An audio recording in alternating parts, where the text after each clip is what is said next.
अष्टवक्र गीता, नवा प्रकरण, सूत्र नंबर 1।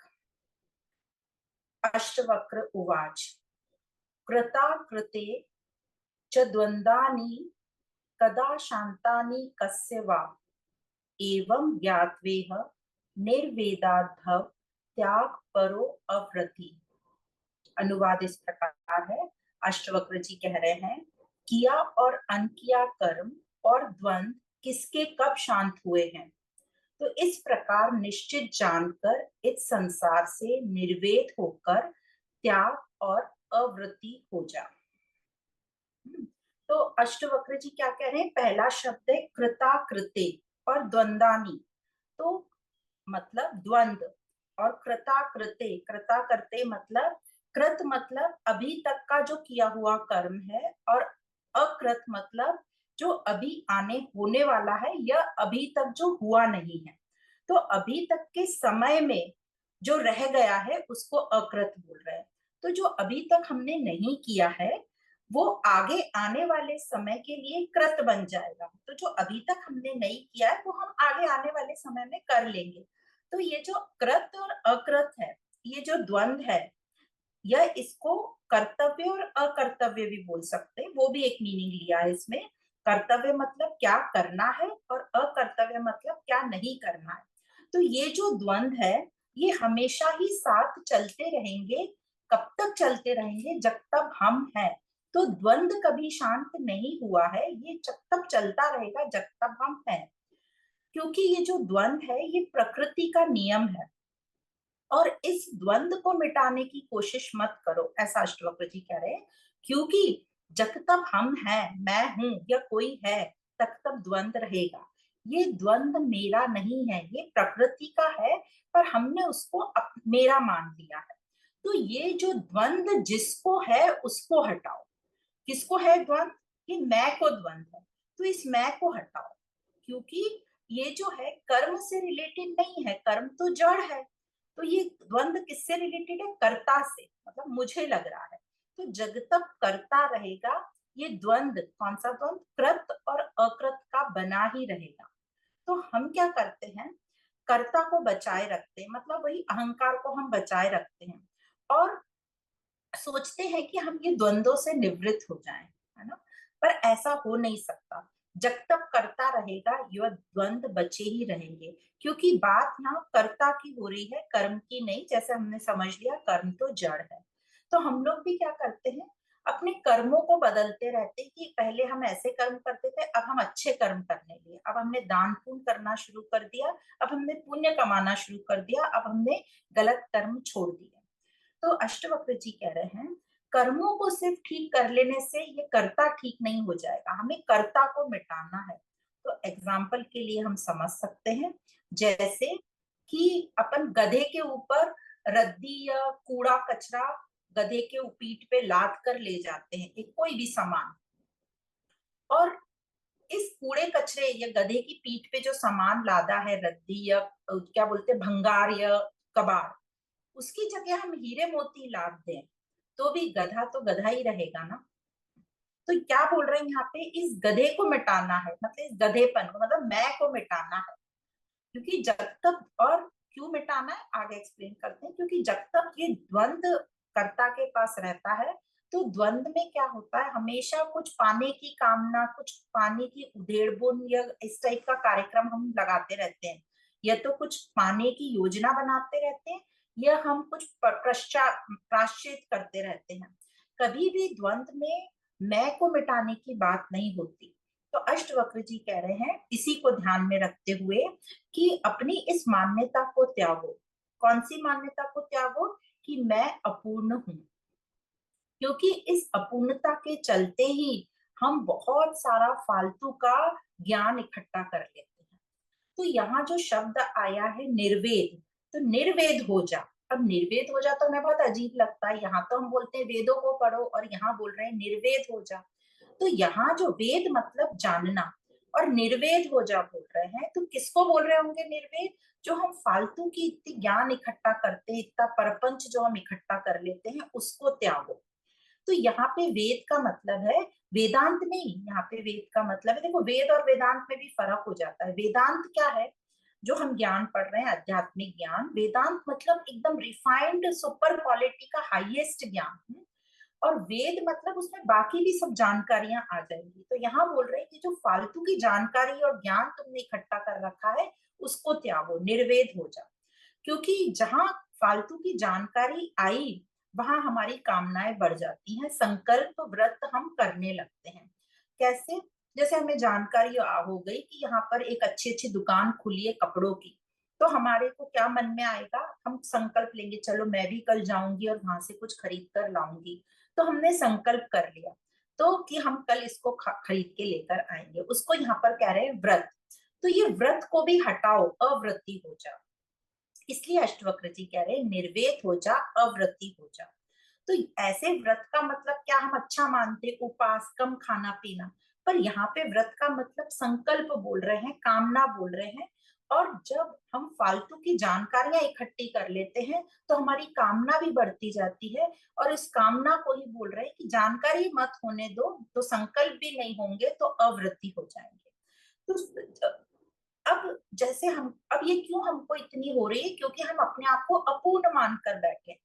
क्योंकि हम अपने आप को अपूर्ण मानकर बैठे, इसलिए हम चाहते हैं कि हम ये भी जान ले, वो भी जान ले। क्योंकि अब हमारी जो इंद्रियां सब बाहर की तरफ है, और उनको लगता है कि बाहर से कुछ हम इकट्ठा कर लेंगे तो हमको पूर्णता आ जाएगी। इसलिए हम बाहर की ढेर सारी जानकारी इकट्ठी करते हैं। तो अष्टवक्र जी ने यहाँ साफ कह दिया निर्वेद हो जा, मतलब फालतू की जानकारी या फालतू का ज्ञान इकट्ठा मत कर। तो कोई भी जानकारी होने लेने, अपने पास कोई भी जानकारी आ रही है, या कोई आपको फोन करके बोल रहा है देखो मुझे आपको कुछ बताना है, तो जो हम एक पहले भी दृष्टांत पढ़ चुके थे, शायद सोक्रेटस का था, कि उनको कोई बताने आया कि मुझे आपको कुछ बताना है, तो उन्होंने क्या बोला, उन्होंने तीन चीज पूछी। क्या वो सत्य है? वो बोलता है सत्य तो नहीं है। क्या तुमने अपनी आंखों से देखा है? नहीं नहीं, मैंने अपनी आंखों से नहीं देखा है। क्या वो मेरे कुछ काम का है? तो नहीं, शायद आपके तो कोई काम का नहीं है। तो इस तरीके से हम उसको, यदि मेरे काम का नहीं है तो फिर मुझे मत सुनाओ। तो इस प्रकार, पर यदि कोई जरूरी जानकारी है, तो फिर हम अपनी जान लगा देंगे उस पूरी जानकारी को लेने के लिए, और अपने अपने को उन्नत करने के लिए। तो किस चीज की मुझे जरूरत है, किस चीज की मुझे जरूरत नहीं है, ये हमारे में विवेक अच्छी तरह होना चाहिए। तो अष्टवक्र जी का ये कहना है निर्वेद हो जा, अवृत्ति हो जा, अपना समय मत बर्बाद करो फालतू जानकारी इकट्ठी करने पर। इधर उधर की बात हम फोन पे भी करने लगते हैं, तो खुद का टाइम भी बर्बाद मत करो, सामने वाले का भी टाइम मत बर्बाद करो। तो जितनी जानकारी आप इकट्ठी करोगे, फालतू की जानकारी, उतनी कामना हमारी बढ़ती जाएगी। तो जैसे दुकान बोला, रेस्टोरेंट है, और भी कहीं एडवर्टीजमेंट, ये सब जो हम देखते रहते हैं सोशल मीडिया पे, फोन पर, तो देखो देखने के पहले, क्योंकि देखना एक बार शुरू कर दिया तो कहाँ समय चला जाता है हमें पता नहीं चलता। तो क्या वो जानकारी हमारे लिए जरूरी है या बेकार है? तो इसलिए उन्होंने कहा निर्वेद हो जा, अवृत हो जा। तो जितना हम अवृत होते जाएंगे, मतलब अपने जो संकल्प छोड़ते जाएंगे, तो उतनी हमारी कामना और चाहना जो है कमजोर होती जाएगी, ढीली पड़ती जाएगी। क्योंकि एक बार जानकारी अंदर आ गई, फिर कामना को हम रोक नहीं सकते, कामना रोकना मुश्किल है। तो इस जानकारी को ही अंदर मत आने दो, निर्वेद हो जा, अवृत हो जा। तो पहले हमें इस सूत्र में, पहले सूत्र में बताया कृत और अकृत, मतलब ये जो द्वंद है ये हमेशा चलता ही रहेगा, ये प्रकृति का नियम है। पर जिसको ये द्वंद है, मुझे, मैं को, इसको हमें मिटाना है। और कैसे मिटाना है? निर्वेद हो जा और अवृत हो जा, फालतू की जानकारी इकट्ठी मत करो, ताकि हमारे में फिर कुछ कामनाएं नहीं हो।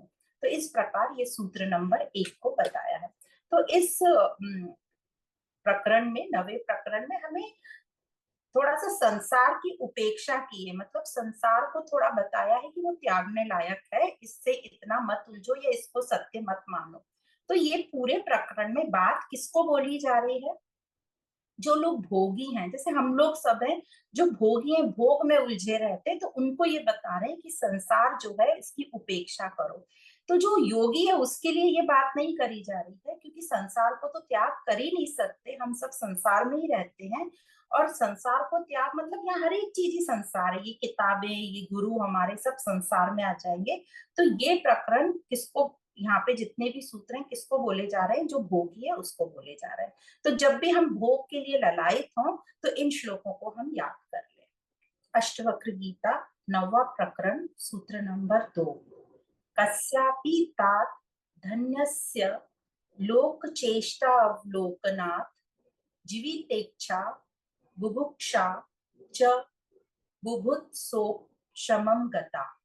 अनुवाद इस प्रकार है, हे तात, लोक की चेष्टा मतलब ये जो संसार है उसका व्यवहार, उत्पत्ति और विनाश, इसको देखकर किसी भाग्यशाली की ही जीने की कामना, भोगने की वासना और ज्ञान की इच्छा या मान्यता शांत हुई है।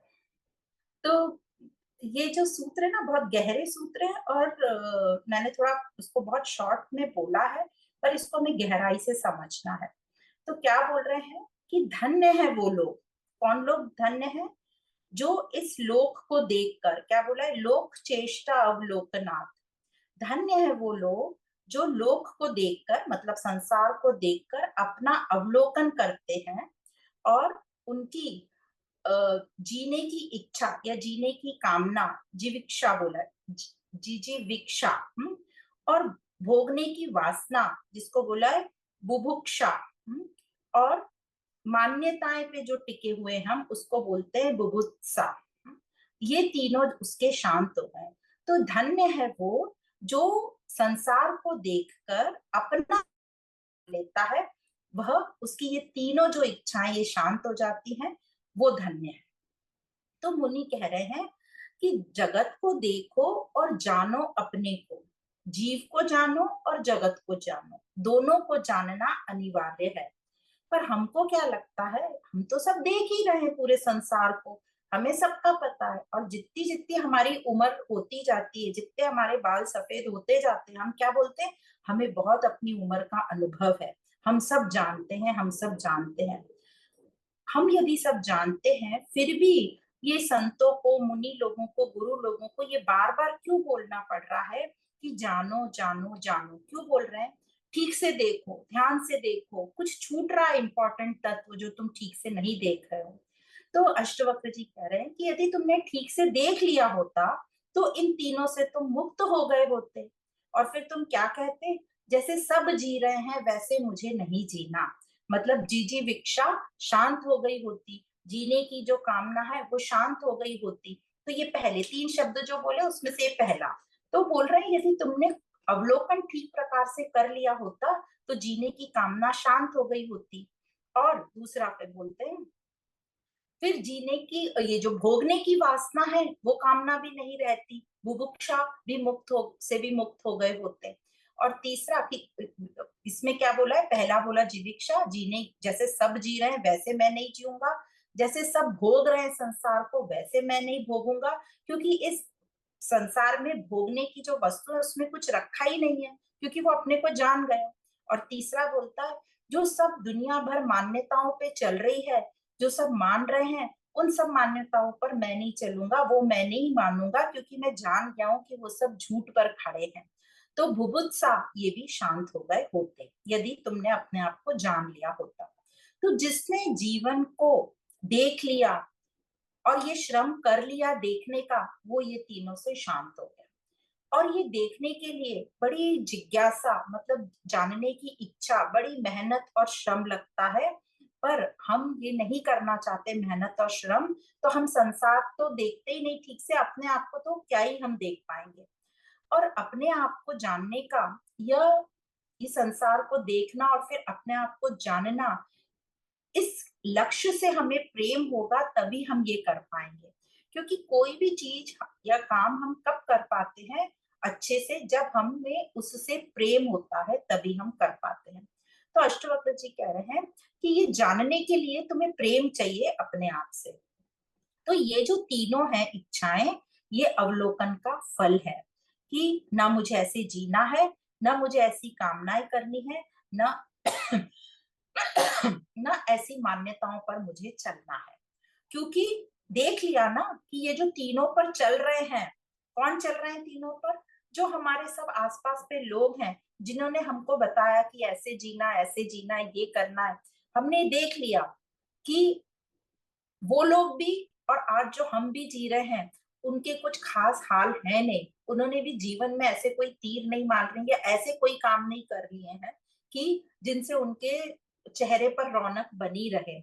तो कह रहे हैं अष्टवक्र जी, ठीक से देख लो, और जो ठीक से देख लेता है, जान लेता है संसार को, वो इन तीन से मुक्त हो जाता है, वो इन तीन से आगे निकल जाता है, और ये तीन जो है पीछे रह जाते हैं। कौन से तीन? जैसे मैं जी रहा था वैसे अब मुझे नहीं जीना, तो वो जो उसका जीवन पहले जो जी रहा था वो पीछे रह जाता है।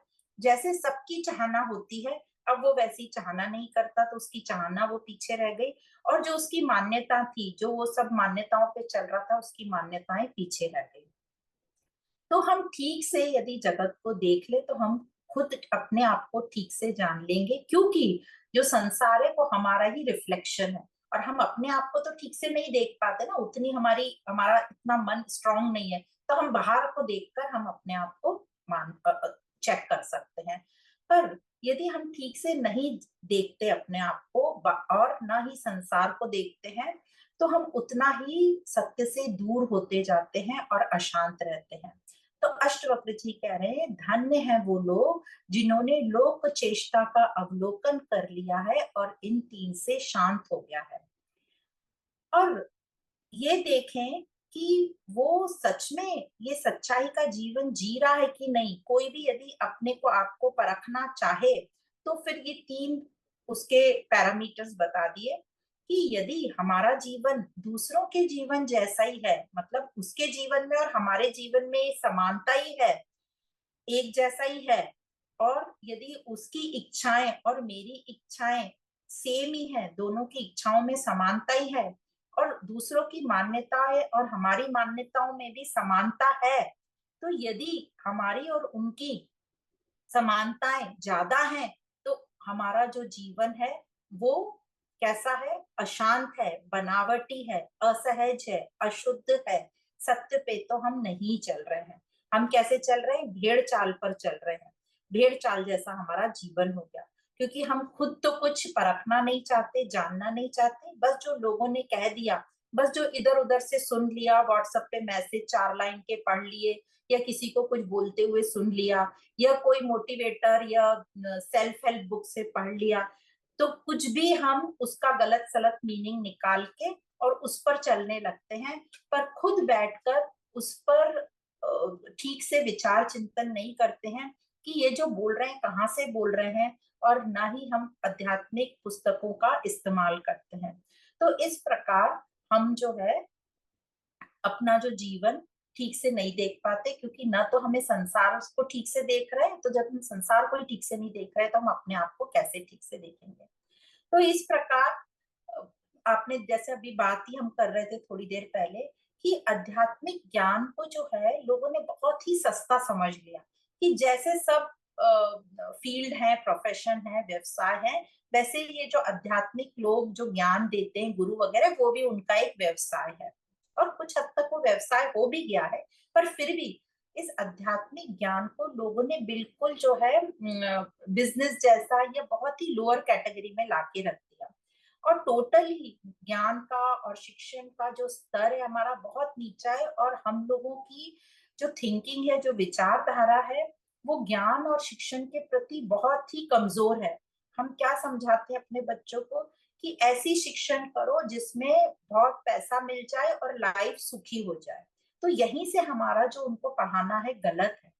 कभी भी शिक्षण या जानकारी इसलिए नहीं हमें इकट्ठी करनी है कि हम उससे बहुत सारा पैसा इकट्ठा कर ले ताकि हमें भोग के साधन मिल जाए और हमारा जीवन सुख से आराम से बीते। जहां भी हमने ये दो चीजें लगा दी कि पैसा बहुत सारा मिल जाए और आराम मिल जाए, तो यही है हमारा सर्वनाश। आराम तो यदि ये जीवन मिला है, तो ये जीवन आराम करने के लिए तो मिला ही नहीं है। ये जीवन हमें मेहनत श्रम करने के लिए मिला है, ताकि हम मेहनत श्रम करके जिस लिए हमें ये जीवन मिला है उस दिशा में हम चल पड़े। तो ये आध्यात्मिक ज्ञान को हम दूसरे विषयों से बहुत हम तुलना करते हैं, कंपेयर करते हैं। जैसे कि हाल ही में हमारी बात हो रही थी आप में से किसी से, तो वो कृष्ण की गीता को किसी की कविता से कंपेयर कर लेंगे, किसी शेर शायरी से कंपेयर कर लेंगे, किसी सिनेमा से कंपेयर कर लेंगे, गानों से कंपेयर कर लेंगे, मोटिवेशनल स्पीचेस से कंपेयर कर लेंगे। तो हमारा स्तर ऐसा, यदि हमने कृष्ण की गीता को या कोई भी आध्यात्मिक ग्रंथ को कविता से या शेर शायरी से हम कंपेयर करते हैं, तो हम समझ सकते हैं कि हमारा स्तर कितना, अभी हमने वो समझा ही नहीं है कि कृष्ण तत्व क्या है, राम तत्व क्या है, या ये अध्यात्म क्या है। हमें अभी वो समझ ही नहीं आई है। तो इसलिए हमें समझना है कि ये ज्ञान क्या है, आध्यात्मिक ज्ञान। आध्यात्मिक ज्ञान की तुलना हम किसी से भी नहीं कर सकते। यदि हमने उसकी तुलना किसी से भी करी, इसका मतलब हमने ये आध्यात्मिक ज्ञान को बिल्कुल निचले स्तर पे लाके रख दिया। कहाँ आध्यात्मिक ज्ञान है, कहाँ सिनेमा कविता हमको क्या बता रहे हैं। तो इस प्रकार ध्यान रहे, इस आध्यात्मिक ज्ञान को हम उस दृष्टि से देखें, उस ऊंचाई से देखें जहां वो हमें ले जाना चाहती है। तो अष्टवक्र जी यही कह रहे हैं, जानो इस जीवन को, स्वयं को जानो, इस जीवन को देखो, ये एक जिंदगी मिली है, इसे व्यर्थ मत गंवा दो, मत अपना समय बर्बाद करो। और ये जो बहुत प्रपंच बना हुआ है चारों तरफ, भोग भोग भोग, देखा देखी, इस ट्रैप में मत पड़ो। अपना जीवन समझो, आध्यात्मिक चिंतन करो, ज्ञान लो और उस दिशा पर चल पड़ो। यही एक जीवन है जिसमें हमें अनंत की संभावना है। तो इस जीवन का जो है यथार्थ उपयोग करो और अपना कल्याण करो, क्योंकि आध्यात्मिक ज्ञान से ही हम अपने आप को जान पाएंगे। और जब अपना अवलोकन करेंगे, पिछले भी 8वें प्रकरण में बहुत डिटेल में बताया है, अवलोकन करेंगे और उस पर हम सही प्रकार से टाइम टाइम पर अवलोकन करके अपना परीक्षण करेंगे, निरीक्षण करके परीक्षण भी करेंगे, तभी हमें शांति मिल पाएगी, हम अपना कल्याण कर पाएंगे। तो यह जो अष्टवक्र जी कह रहे हैं कि जो तुम दृष्टि से देख रहे हो संसार को, जो हमें लगता है हम सब देख तो रहे हैं, ये हम अपनी भौतिक आंखों से देख रहे हैं, मोटा मोटा जो स्थूल चीजें मिल रही हैं, जो सूक्ष्म है, अति सूक्ष्म तत्व, उसको हम मिस कर जा रहे हैं। तो यही बोल रहे हैं, अपनी दृष्टि साफ करो, अपने विवेक को जागृत करो और इस संसार को देखो और अपने आप को जान लो। तो क्या बोल रहे हैं, लोक चेष्टा अवलोकनात्, मतलब संसार को देखो और अपने को जान लो। और संसार को जानना और अपने आप को जानना अनिवार्य, दोनों ज्ञान हमें होना चाहिए। तो ये बताया इस सूत्र नंबर 2 में। तो ये 3 शब्द बताए हमें, जीने की कामना या जीने की इच्छा बोलो, भोगने की वासना या भोगने की कामना बोलो, और मान्यताओं पे जो हम टिके हुए हैं उसकी। तो मान्यताएं भी हमने कितनी कितनी बना ली है, सबको अपनी अपनी मान्यताएं पता है, मोटी मोटी सभी की वो है, तो उस पर हमें काम करना है। अष्टवक्र गीता नवा प्रकरण सूत्र नंबर 3, अनित्यम सर्वमेवेदं ताप तृतीय दूषितम असंसारम निंदतम हेयम इति निश्चित्य शाम्यति। अनुवाद इस प्रकार है, यह सब अनित्य है, तीनों पापों से दूषित है, सारहीन है, निंदित है, हे है, ऐसा निश्चित होने पर शांति प्राप्त होती है।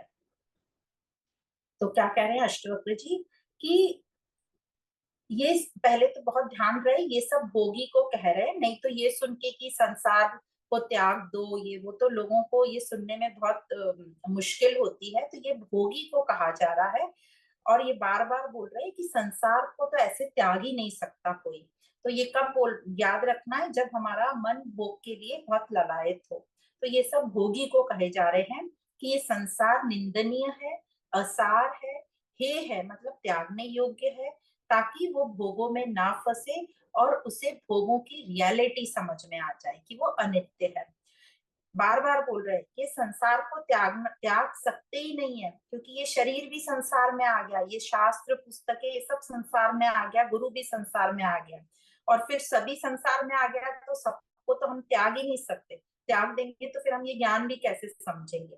तो त्यागना है भी नहीं, पर भोगना भी नहीं है। तो जब त्यागना भी नहीं है, भोगना भी नहीं है, तो फिर क्या करें।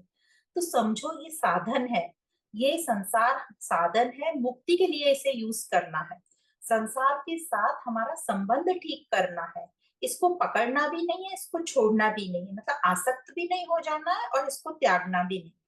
तो जैसे राजा जनक ने भी महल को त्यागा नहीं था, है ना, अष्टवक्र जी से सिर्फ पूछा था कि मुक्ति कैसे मिलेगी, और राजा जनक समझ गए कि मुक्ति कैसे मिलेगी, तो उन्होंने अपना जो संबंध है संसार से, उसको संसार के साथ कैसे रहना, उस संबंध को उन्होंने ठीक कर लिया। ना वो आसक्त हुए, ना वो उन्होंने हे किया, मतलब त्याग किया इस संसार को। तो ज्ञान से उन्होंने इस संसार को जान लिया, तो स्वयं को भी जान लिया। तो बार बार कह रहे हैं संसार ऐसे बुरा नहीं है, संसार का जो हमारे साथ, हमारा जो संसार के साथ संबंध है वो गड़बड़ है। तो यही अष्टवक्र जी कह रहे हैं, इसी बात को ध्यान में रखते हुए कि जो संबंध ठीक नहीं, मतलब हमें उसे उससे बहुत कुछ चाहिए, ये हमारा गलत संबंध हो जाता है। और जो नहीं चाहिए, जो चाहिए था वो मिला नहीं, तो वो बुरा हो गया, ऐसे हम करते हैं। हमने अपना संबंध संसार से क्या कर लिया, स्वार्थ का या मांगने का रख लिया कि मुझे संसार से बहुत कुछ चाहिए, और जो नहीं, जो चाहिए था वो नहीं मिला, तो वो बुरा हो गया। तो इस चाहिए में सब कुछ आ गया। ये जो चाहिए शब्द, चाहिए मतलब सब कुछ, मतलब पैसा, घर, परिवार, बच्चे, नौकरी, शादी, जो भी दुकान, मकान, स्वास्थ्य, रिश्तेदार, जो भी रिश्तेदारों का बर्ताव है, किराया, कर्जा, फर्ज, ये सब आ गया इसमें, है ना। हम लोग क्या बोलते हैं कि उसने मेरे साथ ठीक नहीं, जो रिश्तेदार थे उन्होंने ऐसा बिहेव करना चाहिए था, उन्होंने ठीक नहीं किया, तो मुझे उनसे द्वेष हो गया या बुरा लग गया। तो ऐसे हम करते हैं कि हमें चाहिए था कि उन्होंने ऐसा करना था, पर उन्होंने ऐसा नहीं किया, तो हमने उनसे रिश्ता तोड़ दिया या दूरी बना ली। तो मोटा मोटा ये मान लें कि मेरे हिसाब से यदि कुछ नहीं हुआ, तो हमने कह दिया संसार बुरा है, निंदनीय है, हे है। पर और हम खुद को जानना ही नहीं चाहते, हम सिर्फ सबको बार बोल बोल के कि ये खराब है, ये खराब है, ये खराब है, पर खुद को नहीं जानना चाहते। और हम जानने की कोशिश भी नहीं करते। हमको लगता है हम तो अपने आप को सब जानते हैं, हम तो बिल्कुल ठीक है, तो हम जानना अपने आप को चाहते ही नहीं। क्योंकि एक हमें डर भी होता है कि खुद को यदि जान लिया, तो एक तो कष्ट है खुद को जानने में, और जान लिया तो पता है कि हम गलत हैं, तो बदलेगा कौन खुद को। तो खुद को बदलना भी नहीं है, और खुद को, खुद की निंदा भी नहीं करनी है, तो इजी वे क्या कर दिया, संसार बुरा है, संसार बुरा है। तो इस प्रकार हमारा मन चलता है, और हम संसार को दुखदाई बोल देते हैं और कह देते हैं इसमें सार नहीं है। पर यहाँ पर अष्टवक्र जी कह रहे हैं कि संसार को न तो त्यागना है, न भोगना है, पर हाँ, जब भी भोग का मन में आए, तो याद रखो कि ये संसार अनित्य है और असार है। तो अपने आप की चेकिंग हम ऐसे भी कर सकते हैं कि जैसे समझो हमारे 100 रिश्तेदार है ना। पर हमारा जो है किसी के साथ हमको जमता नहीं है, हमें कोई भी नहीं पसंद आता, हमें सभी प्रॉब्लमेटिक लगते हैं। तो प्रॉब्लम कहाँ हुई, 100 रिश्तेदार हैं और हमें एक भी नहीं अच्छा लग रहा, इसका मतलब प्रॉब्लम वो 100 में नहीं है, वो प्रॉब्लम मुझ में है। तो ऐसे हम समझ सकते हैं। तो मुनि, अष्टवक्र मुनि यही बता रहे हैं कि ये जो जगत जो है, ये मुक्ति का रास्ता है, इसको तुम्हें त्यागना भी नहीं है, इसको भोगना भी नहीं है, और इसकी जो निंदा भी मत करो तुम। यही जो संसार है, ये मुक्ति का भी साधन बन सकता है और बंधन का भी साधन बन सकता है। और ये सिर्फ तुम्हारी दृष्टि पे या देखने वाले पर निर्भर करता है कि वो इस संसार को कैसे देखता है। यदि दृष्टि है इस संसार को जानने की, तो संसार को वो दर्पण की तरह देखेगा और अपने को जान लेगा, और अपनी मुक्ति में वो इस संसार को सहायक बना लेगा कि संसार काम का है। और वो संसार जैसे दर्पण को हम देखते हैं, वैसे जैसे दर्पण में हम जैसे ही देखते हैं और अपने मुंह पे या कुछ दिख जाता है, तो हम वेट थोड़ी ना करते हैं कि कोई बोले साफ करो, इमीडिएट हम अपनी सफाई कर लेते हैं। तो इसी प्रकार यदि वो ऐसे देख रहा है संसार को कि जानना है अपने आप को संसार को देखकर, क्योंकि ये संसार मेरा ही तो दर्पण है, तो उसको वो मुक्ति में सहायक हो जाएगा। पर यदि वो ऐसे संसार को देख रहा है भोगने की दृष्टि से, तो उनको कह रहे हैं अष्टवक्र जी कि जान लो इस जगत को, ये अनित्य है, ये आज अच्छा है, कल बुरा है, ये तीनों तापों से दूषित है। कौन से तीन ताप, आध्यात्मिक ताप, आदिदेविक ताप और आदि भौतिकता। आध्यात्मिक मतलब मन, आदिदेविक मतलब ये बाहर जो प्रकृति है, और आदि भौतिक मतलब ये शारीरिक। तो कह रहे हैं अष्टवक्र जी कि इसमें कुछ सार नहीं है, ऐसा निश्चित निश्चित जान लो। किसको बार बार कह रहे हैं, जो भोगने की दृष्टि से संसार को देख रहा है। तो कह रहे हैं ऐसा निश्चित हो जाने पर कि ये संसार में सार नहीं, जब भोगने की दृष्टि और फिर ऐसा निश्चित हो जाए कि ये अनित्य है, इसमें सार कुछ नहीं है, ये दूषित है तीनों दोषों से, तो जो भोग की अति है वो हमारी समाप्त हो जाएगी, भोग की जो इच्छा है वो हमारी समाप्त हो जाएगी, शम हो जाता है, मतलब बताया नष्ट हो जाता है। तो ये जो नासमझी में जो हम भोग कर रहे थे वो मिट जाता है, तो विवेकहीन जो हम भोग कर रहे थे वो मिट जाता है। पर जो ये समझना ही नहीं चाहता, कि जो आत्मज्ञान लेना ही नहीं चाहता, क्योंकि हम सबको मन में क्वेश्चन आता है ना, कितने ही लोग होते हैं वो तो ज्ञान में है ही नहीं पर उनका तो सब मजे से चल रहा है।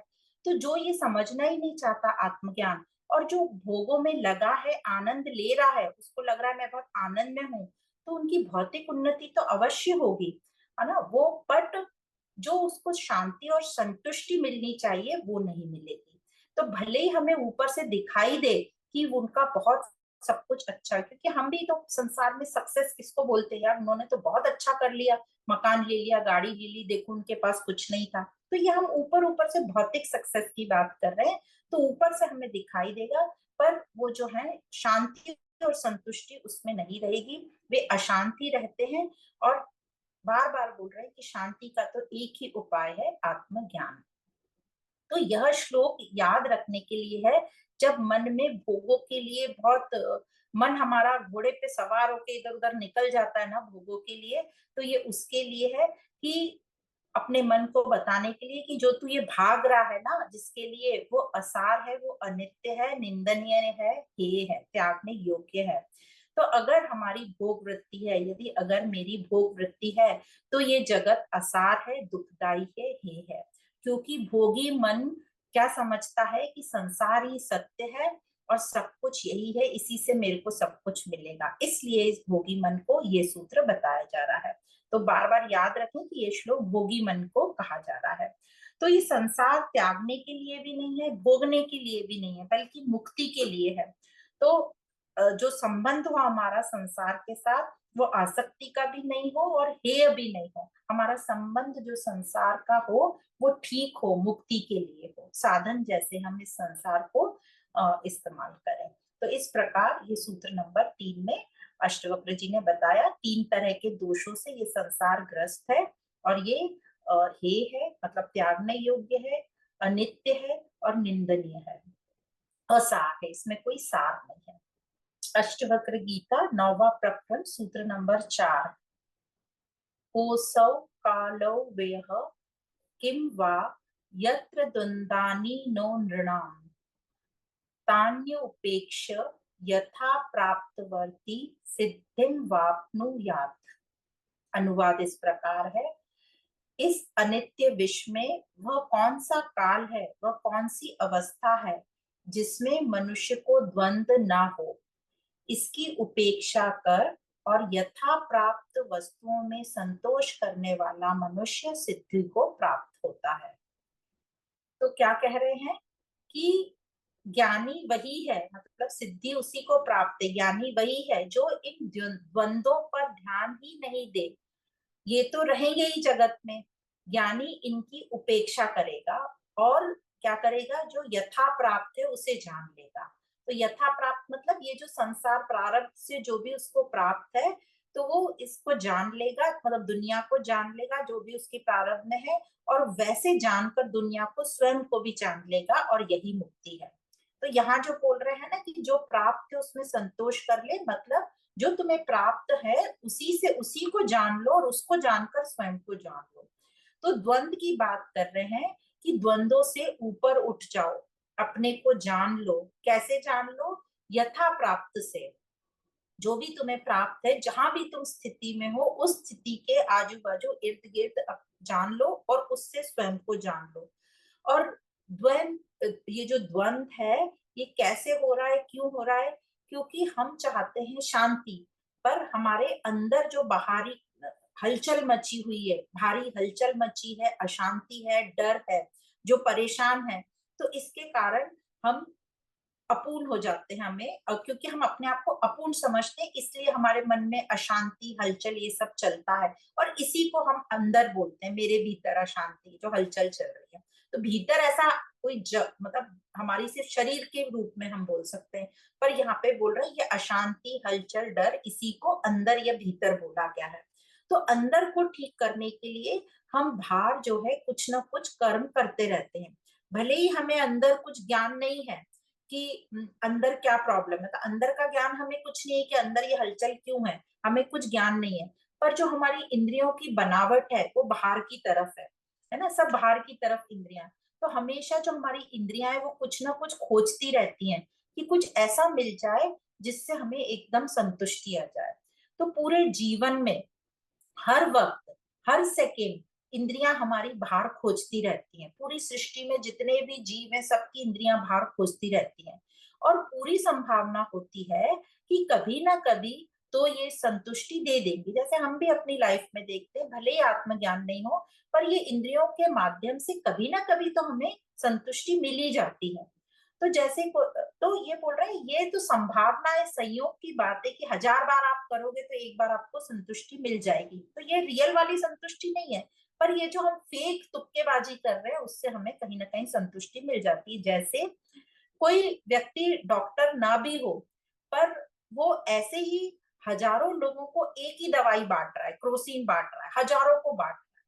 तो ऐसी संभावना हो ही जाती है कि किसी ना किसी को दवाई लग जाए तुक्के से, और वो ठीक हो जाए और उसी के गुणगान करने लगे, है ना, ऐसा हो सकता है। क्योंकि कोई ना कोई का सिर दुख रहा होगा, हाथ पैर दुख रहे होंगे, बुखार होगा, तो वो ठीक हो जाएगा। तो ऐसे ही पूरे जगत में करोड़ों लोग जो हर वक्त बाहर कुछ ना कुछ करते रहते हैं, तो किसी को किसी से लाभ हो ही जाता है, और वो उसी का डिंडोरा पीटने लगते हैं। और फिर बहुत लोग आंख बंद करके वैसा ही उनके पीछे पीछे मान्यता बनाकर करने लगते हैं कि जैसे उसको फायदा हुआ तो हमें भी हो जाएगा। जैसे किसी ने बोल दिया शनिवार को काले का दान करना, या गुरु को स्ट्रॉन्ग करने के लिए पीला नग पहन लो, या चंद्रमा को शांत करने के लिए हीरा पहन लो, या इसको तुम्हारे ग्रह नक्षत्र ठीक नहीं है, रुद्राक्ष पहन लो, ये सूर्य को जल चढ़ा दो, तुम्हारा सूर्य बहुत वीक है, ऐसे ऐसी बातें। ये 21 उपवास कर लो, या दूध की परिक्रमा कर लो, या भगवान की मूर्ति को दूध से नहला दो, है ना, या लोट पोट होके परिक्रमा कर लो। ये सब जो है ऐसी सब मान्यताएं लोगों ने करी, और किसी किसी को कुछ हो गया फायदा, तो ये मान्यता पूरे में फैल गई।